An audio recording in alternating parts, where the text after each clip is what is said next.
BNP দলীয় প্রার্থী মোহাম্মদ ইশরাক হোসেনকে ঢাকা দক্ষিণ সিটি কর্পোরেশনের মেয়র ঘোষণা করে গ্যাজেট প্রকাশ করেছে নির্বাচন কমিশন।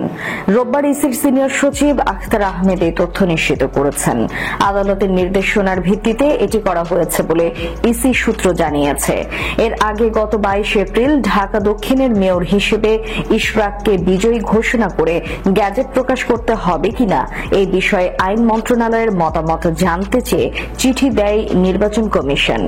সেখান থেকে ইতিবাচক সাড়া পাওয়ার পর সিইসি অন্যান্য কমিশনার ও কর্মকর্তাদের নিয়ে এক সভা করেন, যেখানে রাতে এই গ্যাজেট জারির সিদ্ধান্ত নেওয়া হয়।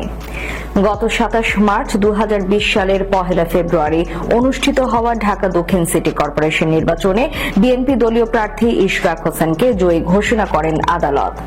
নির্বাচনী ট্রাইব্যুনালে দায়িত্বপ্রাপ্ত ঢাকার প্রথম যুগ্ম জেলা জজ মোহাম্মদ নুরুল ইসলাম এই রায় ঘোষণা করেন। এদিন রায় ঘোষণার সময় আদালতে উপস্থিত ছিলেন ইশরাক হোসেন।